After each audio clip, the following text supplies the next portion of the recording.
नमस्कार. इतिहासात अशी अनेक रहस्य आहेत जी आपल्याला आजही विचार करायला लावतात. आज आपण बोलणार आहोत अशाच एका मोठ्या रहस्याबद्दल. भारताच्या इतिहासातला सगळ्यात मोठा हरवलेला खजिना, जो रायगडच्या मातीत कुठेतरी लपलेला आहे. होय, तब्बल 300 टन सोनं, म्हणजे साधारण 10 कोटी सुवर्णमुद्रा. हा होता मराठा साम्राज्याचा खजिना. आता विचार करा, हा आकडा किती प्रचंड आहे. पण मग इतकं सोनं आलं कुठून, आणि महत्वाचं म्हणजे गेलं कुठे? आणि या खजिन्यातला सगळ्यात मौल्यवान दागिना किंवा म्हणा की सेंटरपीस होतं छत्रपती शिवाजी महाराजांचं सुवर्ण सिंहासन. तब्बल 1280 किलो शुद्ध सोन्याचं. हे फक्त एक सिंहासन नव्हतं, हे होतं मराठा स्वराज्याचा सार्वभौमत्वाचं प्रतीक. तर मग मूळ प्रश्न हा आहे की आजच्या हिशोबाने जवळपास 3,91,000 कोटी रुपयांची ही संपत्ती अचानक गेली कुठे? म्हणजे 1689 मध्ये मुघलांनी रायगड ताब्यात घेतला आणि त्यानंतर हा खजिना आणि सिंहासन अक्षरशः गायब झालं, जसं काही ते हवेतच विरघळलं की जमिनीत गडप झालं. चला तर मग या ऐतिहासिक रहस्याचा जरा माग काढूया. बरं, हा खजिना कसा हरवला हे समजून घ्यायचं असेल तर तो किती प्रचंड होता आणि तो कसा जमवला होता हे आधी समजून घ्यावं लागेल. कारण ही संपत्ती काही एका रात्रीत जमलेली नव्हती. यामागे अनेक वर्षांचा पराक्रम आणि नियोजन होतं. शिवाजी महाराज आणि संभाजी महाराजांच्या काळातल्या काही मोठ्या मोहिमा बघा.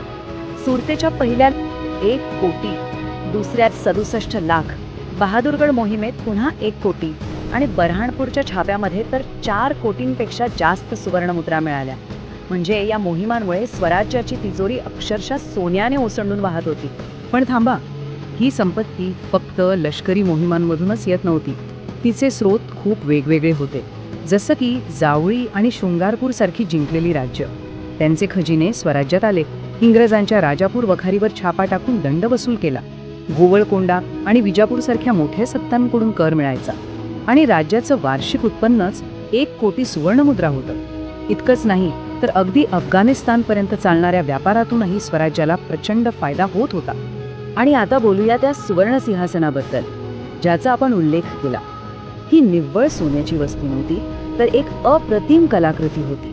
32 मण सोनं, म्हणजे तब्बल 1280 किलो शुद्ध सोनं वापरून रामाजी दत्तोजी चित्रेंसारख्या कसबी कारागिराने ते घडवलं होतं. आणि त्यावर अनमोल हिरे माणिक जडवले होते. आता काही जणांना वाटेल की हे सिंहासन खरंच होतं की ही एक कल्पना आहे. तर तसं नाहीये. याचा एक ठोस पुरावा आहे. शिवराज्याभिषेकाला हजर असलेला एक इंग्रज अधिकारी हेनरी ऑक्सिंडे, त्याने स्वतःच्या डायरीत लिहिले आहे की ते सिंहासन अद्भुत आणि भव्य होतं. म्हणजे बघा, एका परदेशी माणसानेही त्याची नोंद घेतली. यावरूनच त्याच्या दिव्यत्वाची कल्पना येते. पण मग काळ बदलला. छत्रपती संभाजी महाराजांच्या बलिदानानंतर 1689 साली रायगडावर संकटाचे काळे ढग दाटून आले. आणि आता मराठ्यांसमोर एक खूप मोठा आणि कठीण प्रश्न होता: खजिना वाचवायचा की स्वराज्य? ही घटना खूपच नाट्यमय आहे. औरंगजेबाचा सरदार जुल्फिकार खान रायगडाला असा काही वेढा घालतो की आत बाहेर जाणं अशक्य होतं. गडावरची रसद संपत येते आणि तेव्हा महाराणी येसूबाई एक धाडसी निर्णय घेतात. त्या ठरवतात की स्वराज्य वाचवण्यासाठी छत्रपती राजाराम महाराजांनी निसटून जायला हवं.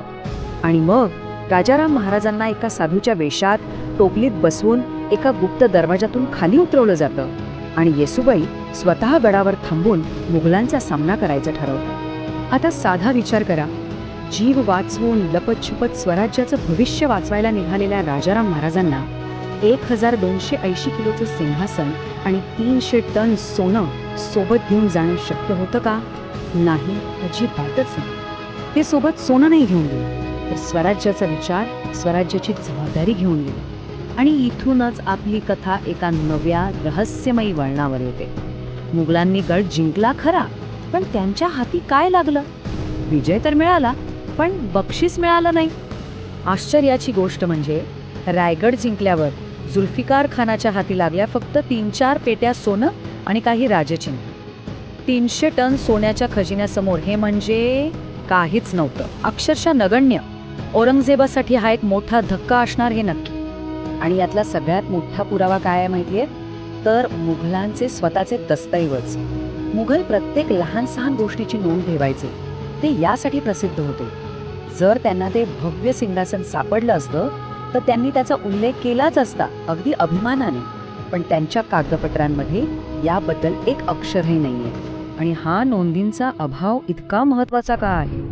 कारण औरंगजेब तेव्हा अक्षरशः कंगाल झाला होता. त्याला त्याच्या सैनिकांना पगार द्यायला पैसे नव्हते. त्याने स्वतः संभाजी महाराजांना या खजिन्याबद्दल विचारपूस केली होती.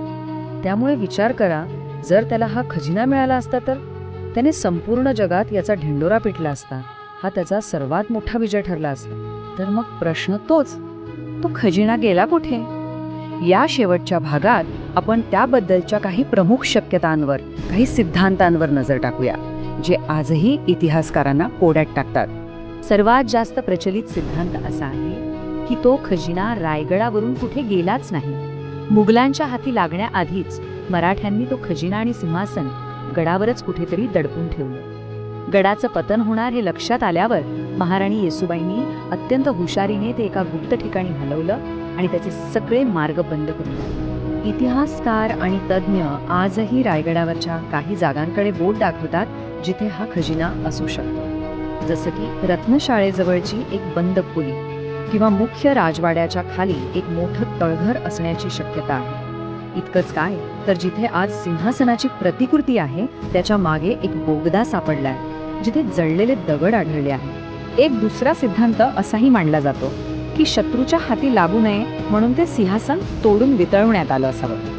पण याला दुजोरा देणारा कोणताही ठोस पुरावा आजपर्यंत सापडलेला नाही. त्यामुळे ही शक्यता जरा कमीच वाटते. पण कदाचित आपण चुकीच्या खजिन्याचा शोध घेतोय. खरा खजिना ते सोनं नाणं किंवा सिंहासन नव्हतंच. खरा खजिना होता स्वराज्य टिकवण्याचा तो विचार, ती जबाबदारी जी राजाराम महाराजांनी आपल्या खांद्यावर घेऊन रायगड सोडला. आणि यातून आपल्याला मिळणारा धडा खूप मोठा आहे. सोनं पुन्हा कमावता येतं, पण एकदा स्वातंत्र्य गमावलं की सर्व काही संपतं. मराठ्यांनी त्या दिवशी सोन्यापेक्षा स्वराज्याला जास्त महत्त्व दिलं आणि तोच विचार, तोच वारसा आज आपला खरा खजिना आहे. तरीही एक प्रश्न मनात येतोच, काय ते 1280 किलोचं सुवर्ण सिंहासन आणि तो 300 टनांचा खजिना आजही रायगडच्या मातीत आपल्या इतिहासाचे गूढ रहस्य बनून योग्य वेळेची वाट पाहत असेल? या प्रश्नाचं उत्तर कदाचित इतिहासाच्या कोठ्यात दडलेलं आहे.